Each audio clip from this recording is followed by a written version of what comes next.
Should we be posting our digital PR wins on social media? Social media is like a bit of a double-edged sword. I think the positives of it is that you can connect with people that are doing similar things to you in different agencies or different companies. And I think by actually building those relationships, that's when you start to break a few of them barriers down and realize that campaigns that everyone's shouting about that did get hundreds of links, for every one of them, there might be a campaign that's failed quietly in the background. And I think as well, sort of taking stock of what's going on in your own agency and your own company, you'll be aware of campaigns that have absolutely flown and campaigns that maybe haven't done so well. Um, and you'll understand why people want to talk about it on social media because it is a really, really exciting time and you want to shout about your successes. I think it's just understanding that everyone has been through it.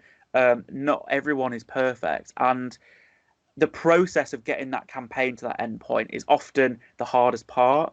And if you can sort of roll with the punches, if you will, and take the failures with the great successes, I think you'll be a lot less self-critical when it comes to delivering campaigns and great ones and also ones that didn't do as well.